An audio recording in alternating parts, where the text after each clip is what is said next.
নমস্কার, ভতেশ্বর study class চ্যানেলে তোমাদের প্রত্যেককে স্বাগত। তোমাদের জন্য দারুণ সুখবর। পোস্ট অফিসের তরফ থেকে জাস্ট কিছুক্ষণ আগেই নতুন নিয়োগ বিজ্ঞপ্তি জারি হয়েছে। অফিসিয়াল নতুন নোটিফিকেশন জারি হয়েছে, যার ফর্ম ফিল আপও তোমাদের শুরু হয়েছে। 18ই ফেব্রুয়ারি পর্যন্ত তোমরা সম্পূর্ণ ফর্ম ফিল আপ করতে পারবে। এখানে তোমাদের যোগ্যতা যেটি প্রয়োজন সেটা হলো মাধ্যমিক পাস। তবে এটা কোনো জিডিএস এর চাকরি নয়, জিডিএস ছাড়াও তোমরা এখানে ফর্ম ফিল আপ করতে পারো। এখানে অল ইন্ডিয়া যে কোনো প্রার্থীরাই আবেদন করতে পারো। তোমরা অবশ্যই কমেন্টে তোমাদের পোস্ট অফিসের নাম প্রত্যেকে কমেন্টে জানাবে এবং এখানে কোনো রকম তোমাদের 10th নম্বরের কড়াকড়িও নেই। এটা কোনো জিডিএস এর চাকরিও নয়। এখানে যে আবেদন করতে গেলে যোগ্যতা লাগবে সিম্পল মাধ্যমিক পাস এবং বয়স হচ্ছে 18 থেকে 40 বছর। এখানে বেতন লেভেল তোমরা দেখতেই পাচ্ছ এবং ফর্ম ফিল আপ শুরু হয়েছে। এই ভিডিওর মাধ্যমে তোমাদের কিভাবে ফর্ম ফিল আপ করতে হবে তার সাথে A to Z তথ্য তোমরা পেয়ে যাবে। তো চলো মূল নোটিফিকেশনে চলে যাচ্ছি। তো দেখতে পাচ্ছ আমি নোটিশটা ওপেন করে নিয়েছি। পোস্ট অফিসের তরফ থেকে নিউ রিক্রুটমেন্ট 2026-এর লেটেস্ট নোটিফিকেশন আপডেট রিলিজ হয়েছে, যেখানে অল ইন্ডিয়া প্রত্যেক ফ্রেশার ক্যান্ডিডেট এখানে অ্যাপ্লাই করতে পারো। অর্থাৎ কোনো রকম তোমাদের এক্সপিরিয়েন্সের প্রয়োজন হচ্ছে না। প্রত্যেক প্রার্থীরাই এখানে আবেদন করতে পারবে, যে কোনো রাজ্য থেকে, যে কোনো জেলা থেকে। তোমরা অবশ্যই কমেন্টে তোমাদের পোস্ট অফিসের নাম প্রত্যেকে কমেন্টে এখনই জানিয়ে দাও। তোমার পোস্ট অফিসের নাম প্রত্যেকে কমেন্টে জানাও। তো চলো পরবর্তী কি বলা হয়েছে, একটি ওভারভিউ দেওয়া হয়েছে, যেখানে তোমাদের টোটাল শূন্যপদ হচ্ছে 5000 প্লাস এবং যে পোস্টে নিয়োগ করা হচ্ছে সেটা হলো পিএলআই আর পিএলআই এজেন্টে নিয়োগ করা হচ্ছে। যোগ্যতা যেটি প্রয়োজন ক্লাস 10th পাস এবং ওয়াক ইন ইন্টারভিউয়ের ভিত্তিতে তোমাদের সিলেকশন হচ্ছে, অর্থাৎ কোনো রকম রিটিন এক্সাম এটা নয়। এবং অল ইন্ডিয়া যে কোনো মেল ফিমেল প্রার্থীরাই আবেদন করতে পারবে। আবেদন করতে হবে সম্পূর্ণ অফলাইন মোডে। এর পরবর্তী হচ্ছে এলিজিবিলিটি ক্রাইটেরিয়া, সেটা হলো তোমাদের 10th পাস যোগ্যতা থাকলেই তোমরা আবেদন করতে পারবে এবং তোমাদের একটা গুড কমিউনিকেশন স্কিল তোমাদের থাকতে হবে। পরবর্তী হচ্ছে এজ লিমিট। দেখো তোমাদের বয়স যেটা প্রয়োজন সেটা হলো 18 বছর হচ্ছে ন্যূনতম বয়স এবং ম্যাক্সিমাম বয়স হচ্ছে 50 বছর। তবে তোমাদের বলে রাখি 18 থেকে 40 হোক, 45 হোক, 50 হোক, যে কোনো আপার এজের প্রার্থীরাই কিন্তু অ্যাপ্লাই করতে পারে, কোনো অসুবিধা নেই। এবং এসসি এসটি ওবিসি যারা যেরকম রুলস অনুযায়ী রিল্যাক্সেশন পায় সেরকম কিন্তু রিল্যাক্সেশন পেয়ে যাবে। এখানে অ্যাপ্লিকেশন ফিজের ক্ষেত্রে বলে রাখি, তোমাদের এখানে অ্যাপ্লিকেশন ফিজ দেখতেই পাচ্ছ। General, OBC, EWS, SC, ST যে কোনো ক্যাটাগরি থেকেই হও না কেন তোমাদের কোনো আবেদন মূল্য লাগবে না। সম্পূর্ণ ফ্রি অফ কস্টে তোমরা প্রত্যেকে এখানে অ্যাপ্লাই করতে পারবে। ওকে, আচ্ছা। এবং আবেদন তোমাদের শুরু হয়ে গেছে। 18ই ফেব্রুয়ারি হচ্ছে আবেদনের শেষ তারিখ। এর মধ্যেই তোমাদের ফর্ম ফিল আপ করতে হবে। তো তোমাদের কিভাবে অ্যাপ্লিকেশন ফর্মটা ফিল আপ করতে হবে আমি সেটাও তোমাদের দেখাবো। একদম স্টেপ বাই স্টেপ তোমাদের ফর্ম ফিল আপটাও আমি দেখাবো এই ভিডিওতে। ওকে, এবং দেখো পরবর্তী কি বলা হয়েছে। পরবর্তী হচ্ছে যে তোমাদের আবেদনের শেষ তারিখ হচ্ছে 18ই ফেব্রুয়ারি। তোমাদের এই সব সিজনগুলো তোমাদের কমপ্লিট হয়ে গেছে এবং এর আবেদন তোমাদের জমা হয়ে গেছে এবং এখন যেটা তোমাদের আবেদন নেওয়া হচ্ছে ফেব্রুয়ারি মাসের তোমাদের আবেদন নেওয়া হচ্ছে। অর্থাৎ 18ই ফেব্রুয়ারি হচ্ছে আবেদনের শেষ তারিখ এবং 21শে ফেব্রুয়ারি হচ্ছে তোমাদের ইন্টারভিউয়ের ডেট। এই ডেটে তোমাদের ইন্টারভিউ হবে। এবার ইন্টারভিউয়াররা কী টাইপের তোমাদের প্রশ্ন করতে পারে এই রিলেটেড যদি তোমরা আলাদা করে ভিডিও চাও তাহলে অবশ্যই কিন্তু প্রত্যেকে আমাকে কমেন্টে জানাবে যে স্যার ইন্টারভিউয়াররা কী টাইপের প্রশ্ন করতে পারে, এই রিলেটেড একটা ভিডিও প্রোভাইড করুন। তাহলে অবশ্যই কিন্তু তোমাদের কাছে সেই ভিডিও আমি প্রোভাইড করব।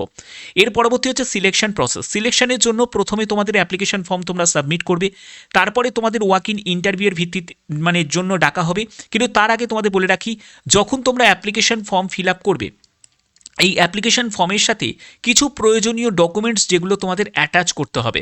ঠিক আছে, কিছু প্রয়োজনীয় ডকুমেন্টস সেগুলো অ্যাটাচ করতে হবে। তার আগে তোমাদের অ্যাপ্লিকেশন ফর্মটা আমি ফিল আপ দেখিয়ে দিই। দেখো অ্যাপ্লিকেশন ফর্মের যে পিডিএফটা, এই যে পিডিএফটা এটা আমি ডেসক্রিপশানে দিয়ে দেবো। ঠিক আছে, এর পিডিএফটা আমি ডেসক্রিপশানে দিয়ে দেবো, তোমরা সেখান থেকে ডাউনলোড করতে পারবে এবং দেখো তোমাদের এটা অফিসিয়াল ওয়েবসাইট থেকেও তোমরা পেয়ে যাবে। এবার তোমাদের কি করতে হবে, এই যে ফর্মটা, এই ফর্মের মধ্যে তোমাদের একটি অ্যাপ্লিকেশন ফর্মের মধ্যে তোমাদের পাসপোর্ট সাইজের যে জায়গাটা দেখতে পাচ্ছ, এখানে তোমাদের একটি পাসপোর্ট সাইজের ছবি লাগিয়ে দিতে হবে এবং এখানে একটি আড়াআড়ি করে তোমাকে সই করে দিতে হবে। এরপরে হচ্ছে তোমার নাম সম্পূর্ণ ক্যাপিটালে লিখবে, তারপরে ফাদার নেম লিখবে, তোমার ডেট অফ বার্থ কত সেটা কিন্তু এখানে মেনশন করবে এবং তোমার ক্যাটাগরি, কোন ক্যাটাগরি থেকে তুমি বিলং করছো সেই ক্যাটাগরিতে অবশ্যই তোমাকে টিক দিতে হবে এবং এখানে সেটাকে মেনশন করতে হবে। এরপরে আধার নাম্বার, এটা কিন্তু দরকার, আধার নাম্বার অবশ্যই দিতে হবে এবং মোবাইল নাম্বার দিতে হবে এবং তোমার রিলিজিয়ান মেনশন করতে হবে। এখানে বলে রাখি, যে মোবাইল নাম্বারটা দেবে সেটা যেন একদম অ্যাক্টিভ একটা মোবাইল নাম্বার হয়। ভুল ভাল কোনো মোবাইল নাম্বার কিন্তু দেবে না, তাহলে কিন্তু তোমাদের ডাক আসবে না, ঠিক আছে?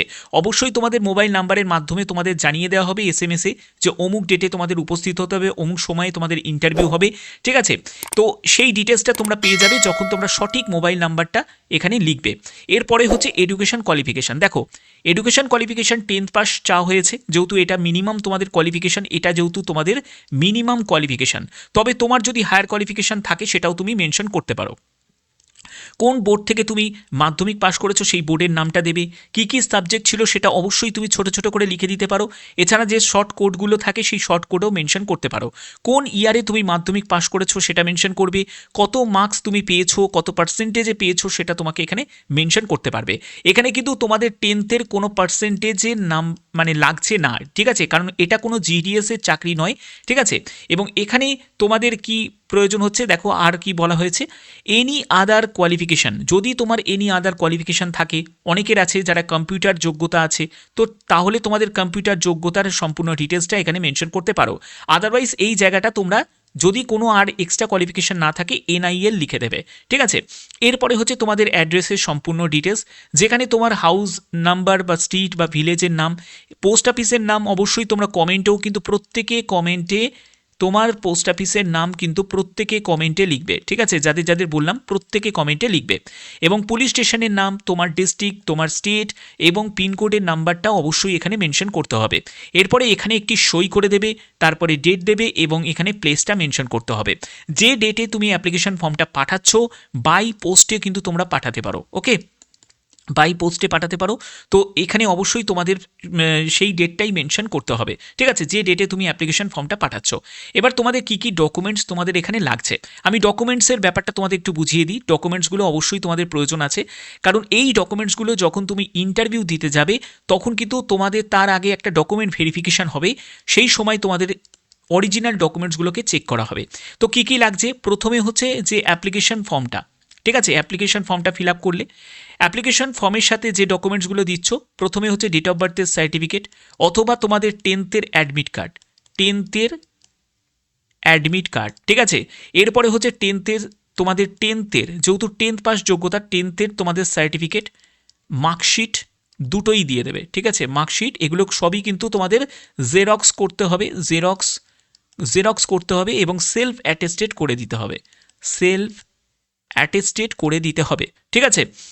এরপরে হচ্ছে তোমাদের আধার কার্ড, যেহেতু তোমাদের আধার কার্ডের লাগছে, আধার কার্ডের জেরক্স সেটাকেও সেলফ অ্যাটেস্টেড করবে। এগুলো তোমাদের অবশ্যই এখানে প্রয়োজন এবং তুমি যে কাস্ট থেকে বিলং করছো সেই কাস্টের সার্টিফিকেটটাও তুমি এখানে দিয়ে দিতে পারো। এগুলো কিন্তু সম্পূর্ণ তোমাদের এখানে অ্যাটাচ করতে হবে। অ্যাটাচ করে তোমাদের কি করতে হবে, নির্দিষ্ট ঠিকানায় পাঠাতে হবে।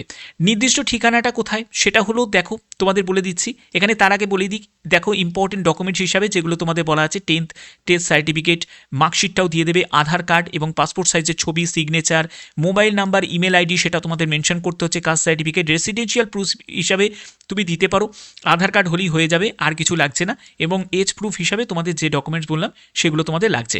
পাঠাতে হবে তোমাদের পাটনা জিপিওতেই, তোমাদের এই ঠিকানায় তোমাদের পাঠাতে হবে এবং এখানে তোমাদের ইন্টারভিউয়ের ভিত্তিতেই তোমাদের সিলেকশন করা হচ্ছে।